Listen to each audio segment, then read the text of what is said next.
Hello, Florida theater educators. My name is Claudia Lynch, and I'm an equity stage manager who spent most of my career on Broadway. And then about 6 years ago, summer of 2014, I happened to respond to an ad and found out that they were looking for a stage manager to teach at UCF for a year while they were filling a role as for the coordinator of the stage manager program. Well, I stepped into it without any background in teaching and thought that I would just be in Florida for about 9 months talking to students, and then I would go back to New York. Well, I fell in love with teaching, and I've been here ever since, and I am the coordinator of the BFA Stage Management Program. So I'm going to be honest with you. I thought I would, if not be in a room together, I thought I would be on Zoom with you during this conference.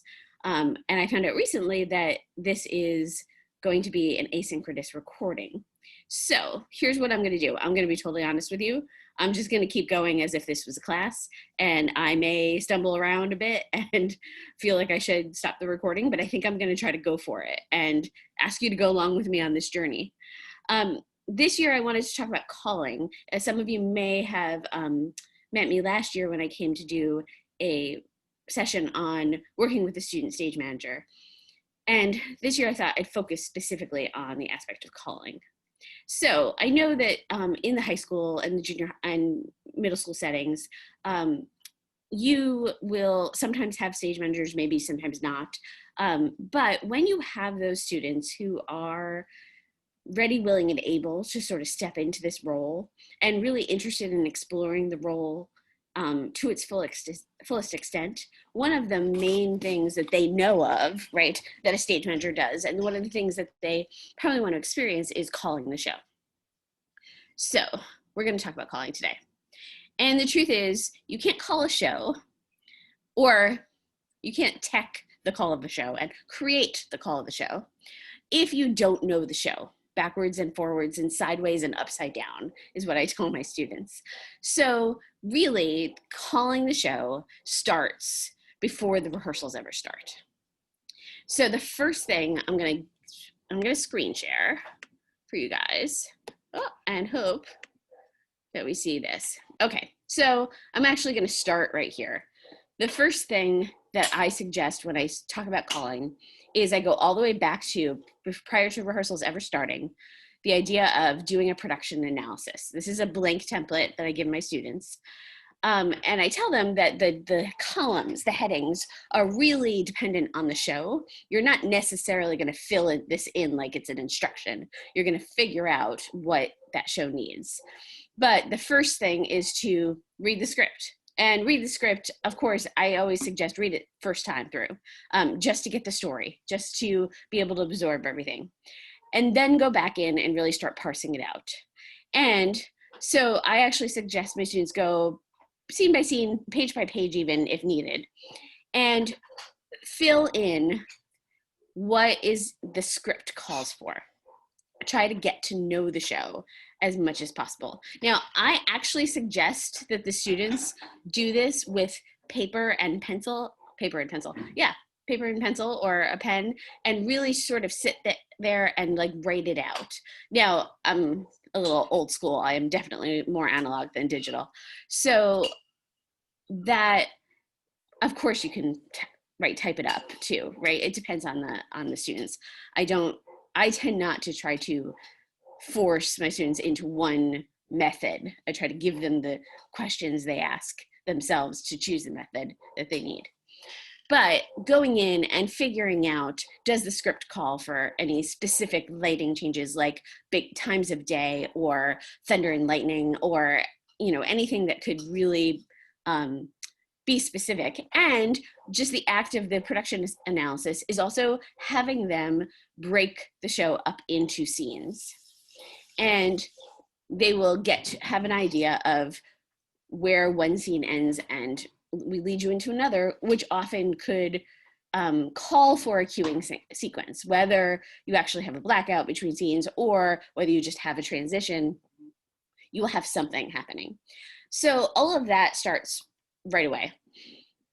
And then I suggest that the students take this production analysis that they really made for themselves. It's not for anyone else, because really everyone should be doing this for themselves, right? Everybody in the room, everybody, the creative team, the stage managers, the director, the actors should do it for themselves. Everybody has a slightly different focus when they do it, but they should be doing it. So the stage managers take this document that's really for themselves to learn the show, and then out of it, they can come up with some questions they might have about how the show will be told in the way the director and the designers, the creative team, have the vision to tell that story. So I suggest that my students absorb this once they go through this process, and then go and have a discussion with the director, not a cueing discussion, not a moment by moment discussion, but just a overall vision, making sure they understand how this show is going to be tell the story. And if they can be involved in any design conversations, it's very good for the stage managers. They're not really there to have a voice in the design decisions. They are there to observe and absorb, and yes, actually maybe have a voice in terms of logistics, but really just listening and understanding the world of this play, the way that team and that show is going to be told. So my favorite way to describe this is that you have to know if you're going to be doing the Light in the Piazza in the 1950s in Florence, or if you're going to be doing the Light in the Piazza in the year 3000 in a spaceship, right? And the hat moment would be very different, right? So going in and figuring that out and really getting to know the script, and then taking every opportunity to be a part of the conversations that are happening as the design, as the creation of the artistic vision is happening. And then they'll go on to starting rehearsals. So let's see if I can pick the right thing. All right, so in starting rehearsals, they will end up with the wrong call script in front of you, Claudia. Okay, here we go. They'll end up with a script, right? A normal script. So then, and I'm going to be specific about musicals here. Straight plays are the same idea, but musicals, you just take the method and make it bigger. So on a musical, what they want to do is go through the script. And as they go through the script in rehearsal, take notes about what the script needs when you're going to be in a tech situation, in a calling situation, and create the tech script, I like to call it, right? So what you're going to do is think about when you have a dance. Sometimes in the script, it just says they dance, but the dance might be 4 minutes long, right? Or they might say they fight, and it might be a 3-minute fight sequence, right? And how can the stage managers put that information into the script ready to be able to respond to the call? Or even simpler, maybe they know that there's going to be transition between the first scene and the second scene, and they have a script that starts the scene 2 on the same page as scene 1 ends. Well, they're going to want to separate that, right? They're going to want to have a clean break between scene 1 and scene 2 so that they have room to write in their cues for the transition, right? So going through the script and figuring out what is needed. So yes, I actually have my students type up the script from the very beginning, or if they're working on a new work, they get the document from the playwright, whether it's a final draft document or a Word document or what have you, that they get the document or create a document if they don't have one. Now that's not, you're not gonna pass that script around, right? It's only really for the stage manager, but the stage manager has to be able to manipulate the way the script lands in order to write in their cues. Now we don't change pagination. We keep pagination and use A pages, right? Add in a 12A between 12 and 13 if needed, but not taking away pages and not repaginating anything. So here's a script. We're gonna look at a song, okay? So this is Irma la Douce. I did the New York City Center Encores series production in 2014 before I started teaching. And we get to what we call the D-Donk dance. If anybody knows Irma la Douce, you probably don't, because the last equity production of it prior to the one we did in 2014 was in the 1960s. So, and it's not really a high school or middle school kind of show, actually, considering it's about a prostitute. So there is a D-Donk dance, is what it's called. So what I did in rehearsal was first, how do you take a dance and a song that the lyric is just simply repeating dee-dong, dee-dong, dee-dong, dee-dong, dee-dong, right? But it same thing over and over again, plus some dance counts, some dance breaks in between there. So what I did is I actually would take the dance or the score number that says the D-Donk dance, and I would go and start on a separate document and sit down and parse out and count out the numbers. Now, could you use a score? Sure. But actually, in musical theater, I don't suggest a score. In opera, certainly my students will have to learn how to read a score. But in musical theater, and especially when shows are big and flashy and have a lot of moving scenery and things, you actually want the libretto, the script, and be able to follow the dance counts and count it like a choreographer. It's much better setup to be able to put in the cues than if you were trying to put cues into a score. You can do it for an opera, but it's not actually the ideal, right? So I suggest that they take this libretto and then they count out and go to the music director or go to the choreographer if they have trouble counting it. And I always say we count like choreographers, not like musicians. As a stage manager, we count to 8 instead of 4. So I would sit down and I would count out and spell out. But now this song happens to be not just a instrumental, which would all be dance counts. Now, what it is a mixture of them saying the same word over and over again, dee-dong, and some dance counts. So I actually did a pattern where I wrote out the words, but then I also connected it to the counts. So this means that this dee-dong, dee-dong, dee-dong is actually goes within these 8 counts, right? And this connects to these 8 counts.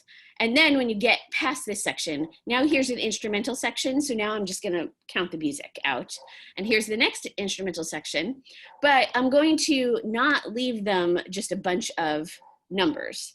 First of all, I'm gonna put in an identifier. I'm going to put in what the choreographer calls that section of the dance. Or if they don't call it something, I'm going to go to the choreographer and say, let's call this something. What do you think, right? And then I'm going to count out the counts, but keeping the musical phrasing, right?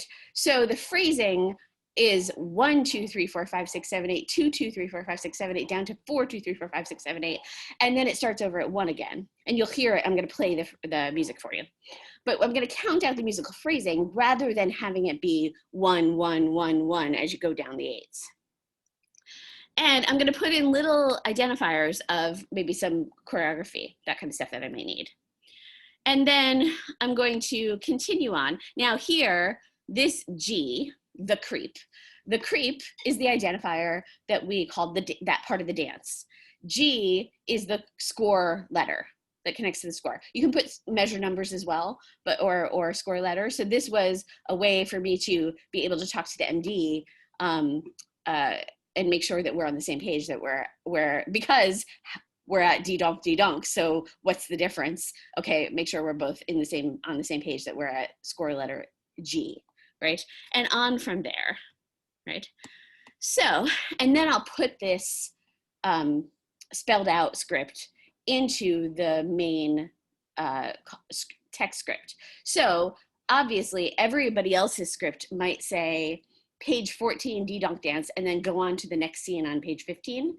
And so now I'm going to have a page 14 A, B, C, D, and however many I need in order to get this between page 14 and 15. I'm not going to change the pagination.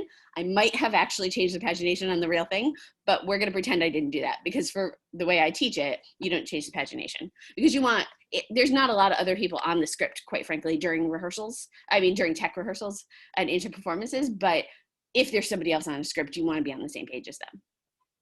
All right, so let me show you how it was put into the call script and how the cues were put on afterwards.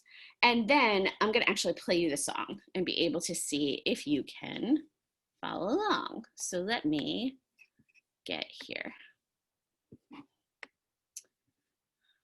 All right.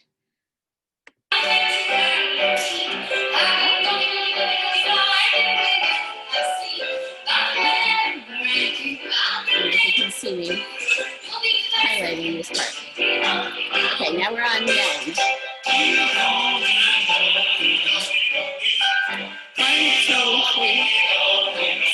7, 8, 3, 2, 3, 4, 5, 6, 7, 8, 4, 2, 3, 4, 5, 6, 7, 8. 1, 2, 3, 4, 5, 6, 7, 8. 2, 2, 3, 4, 5, 6, 7, 8. 3, 2, 3, 4, 5, 6, 7, 8. 4, 2, 3, 4, 5, 6, 7, 8. 1, 2, 3, 4, 5, 6, 7, 8. 2, 2, 3, 4, 5, 6, 7, 8. 1, 2, 3, 4, 5, 6, 7, 8. 4, 2, 3, 4, 5, 6, 7, 8. Irma. Irma. Go.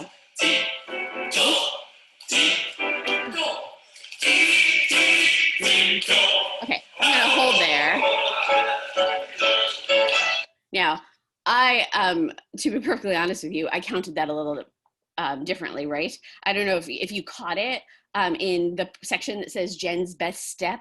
I counted out 1, 2, 3, 4, 5, 6, 7, 8, 2, 2, 3, 4, 5, 6, 7, 8, and I went back to the 1, even though within the phrasing I went to a 3 and then a 4 to finish out the phrasing.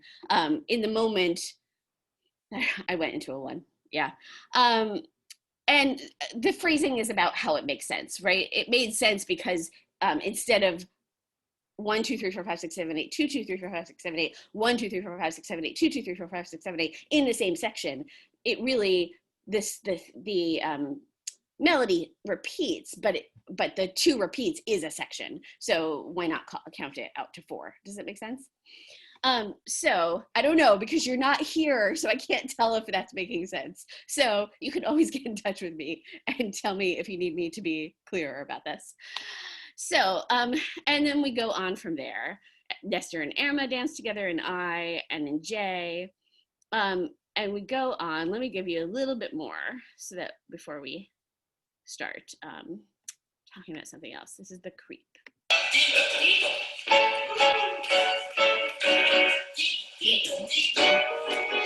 4, 5, 6, 7, 8. 1, 2, 3, 4, 5, 6, 7, 8. The bar stop.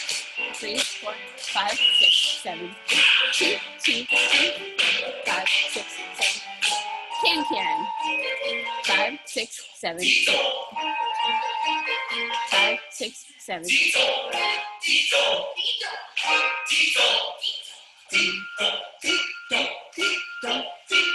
1, 2, 3, 4, 6, 7, 8. 2, 3, 4, 5, 6, 7, 8. Tango 2, 4, 5, 6, 7, 8. The big sing with clapping.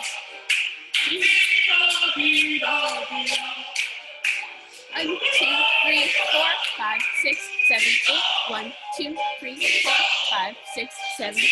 1, 2, 3, 4, 5, 6, 7, 8. 1, 2. All right. Let me see.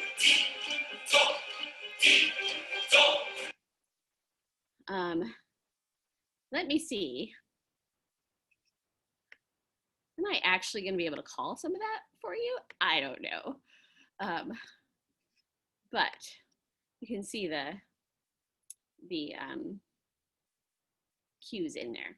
I won't call that one for you because I never actually called that one. I was the first on this one. But I am going to show you the next section is Rock of Ages. So I did a show called Rock of Ages on Broadway, and I'm going to tell you honestly, it's a 80s rock musical, right? So the thing about the 80s rock musical is that the music is really able to be connect with and absorb it. It's not hard to follow, right? And it's in counts of 8, and it's really, really obvious in some ways, the music. So I find that it's a really great show to start with in terms of teaching calling. In fact, I used to use The Light in the Piazza, okay? And if you know The Light in the Piazza, that music is not easy to follow, and it's not intuitive to follow it, and it's not obvious, and so it's not necessarily in counts of 8. And so I do still use Piazza, but not in the same way. I was noticing the students were struggling a little bit with it. So I start them out in something that can be accessible a little bit easier.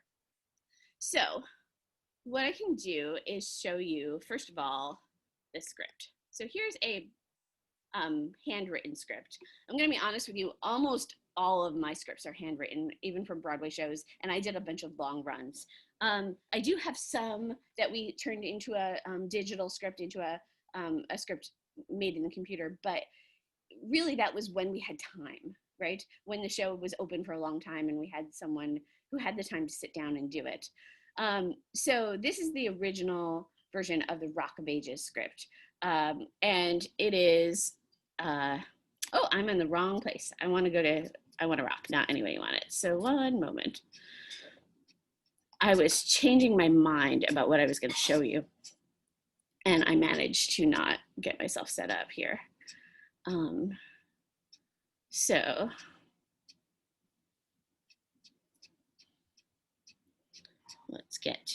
let's see.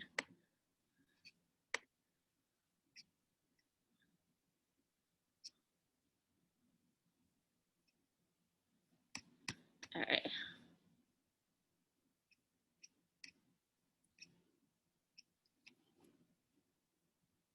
Here we go. Okay, so here it is. I want to rock. Say it, Wolfgang. I want to rock. So I want to rock is really simple, right? I actually start out by giving the students a designer like mix of not necessarily like cue sheet, but maybe a designer notes that they've given themselves about what kind of cues they're going to make, with no numbers or with numbers, but as vague as possible. Certainly, what I try to do is make sure that I'm not giving the stage managers the call necessarily. I'm giving them what the designer's thinking and asking them to make a decision about where it needs to be called, to understand the vision of the director and of the designers. So I give them that, and I give them a blank script if I want to rock, and I ask them to try to place the cues just to see if they understand it. And I'll say that most of the students are able to do that. They're able to think about what the designer is looking for and what they need. So here is I Want to Rock. I'm going to play some of the song and then see where we go from there. That's de-dunk still. Okay. Sounds like I better work on an accent. So, where are you from, Drew? I don't know. Yeah, I guess so. Yes? There's no yes. I hope you can hear this. Want something? You want to be one of those multi-platinum gods? You gotta just take it. Okay. Okay, what? Okay, sure. I'd like to try. Like nothing. Right now, what's that in your heart? I don't know. I guess Electric's 260. First thing that comes out of your mouth. Well, I guess I Say it, Wilson! I wanna rock. Go. Electric's 261. I wanna rock. Go. Electric's 262. I want to rock. Go. Electric's 4 in a row. Yeah, I wanna rock. Go. Go. Go. Go. Electric's 266. Well, I got to say to you, it's time and time again, I'll say that. Go. Electrics 268. Go. Electrics 270. Go. Electrics 274. 6, 7. Go. Electrics 276. Go. Electrics 278. Go. Electrics 282. Go. Electrics 290. Go. All right. So I want to rock. I want to rock, go rock. Is how I put it to the students, right? It's really, I'm going to tell you, there's only like 4 different cues in this song because you're calling the same cue over and over again. I want to rock, go rock. I want to rock, go rock. So one of the things we talk about when we talk about cue calling is we talk about call like a stage manager, not like a designer, because you will inevitably hear designers say it needs to be go, and my hands are the lights, right? And for the stage manager is actually go, right? The go then cues what's happening. So you can't call it on the beat. You have to call it on the upbeat before, right? I want to rock, go, rock. I want to rock, go, rock. Ooh, knocking my own glasses off while I'm doing this. Calling gets very physical. I can't talk about calling without using my hands and dancing all over the classroom when we usually do it. So, and then I tell the story to my students about how I had a sub electrician who used to come in on Rock of Ages, and lovely guy, but he was really slow on the button. And I figured out that I want to go rock. I had to move the cue back in order to make it land because of the reaction time. But for the most part, the other thing that stage managers, the thing that they can really do to help them is make sure they're in the mind of the designer, asking questions, understanding what the designer is looking for, as opposed to just listening to somebody tell them where to call it, right? And we say all the time as stage managers that we don't ask people, you don't ask the question, where should I call it? You ask, what does it do?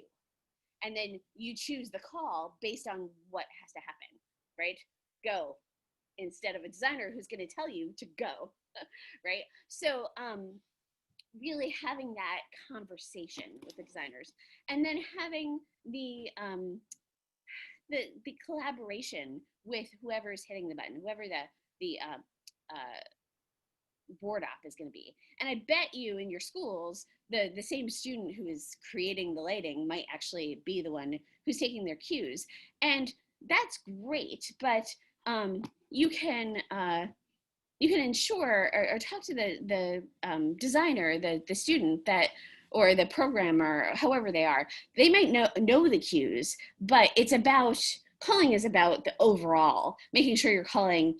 And yes, the blackout is supposed to end and the lights come up on this beat of music, but the stage manager knows that the actor's not there. They're going to wait, and they're not going to, they're going to pick the next good beat of music to make what happens work still within that vision of the director and of the designers and of the creative team, but not make the audience realize that they had egg on their face, right? And they wait for the actor to come out and then find another moment where the lights can come up, right? So even if the board op knows the cues, having them learn that it's good to follow the call of the stage manager so that the stage manager can be really coordinating everything together is a way to go about doing it. And then if you are in a situation where you don't have a stage manager, right, then it's very good that you have students who can take their own cues like that. So let's show you. This is the typed script version of it. So come on, say it, Wolfgang. I want to rock. Same idea, right? This is spelled out a little more. It's this is on the upbeat, the 6 go, 7 go, 8 go for these 4 in a row. But here we are for I want to rock. in the typed script. So let me show you this one. Let me play it again. You want to be one of those multi-platinum gods? You gotta just take it. Okay. Okay, what? Okay, sure. I'd like. I don't know. I guess. Electric's 260. First thing that comes out of your mouth. Well, I guess I Say it, Wilkins! I wanna rock. Go. Electric's 261. I wanna rock. Go. Electric's 262. I want to rock. Go. Electric's 4 in a row. Yeah, I wanna rock. Go. Go. Go. Go. Electric's 266. Go. Electric's 268. There's no 266 Yeah. on this Electric's this 270. cut at this point. Go. Electric's 274. 6, 7, Go. Electric's 276. Go. Electric's 278. Go. Electric's 282. Go. Electric's 290. Go. All right, so the other thing that part of the reason I use this as an example for my students is it's out there on YouTube. And this is like this is obviously a really well done, somehow we did this. This was part of our B-roll for the show. It wasn't somebody taking a bootleg. So there's no reason it's gonna disappear from YouTube. So we have I Wanna Rock, they have the video. So I'm able to have them call along to the video and see what happens when they say go.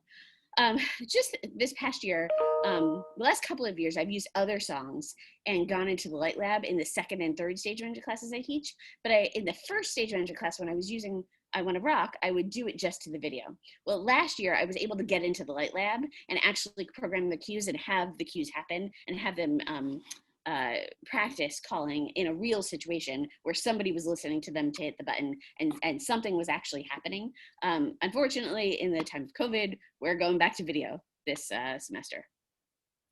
All right, so this is where I would ask if there was any questions.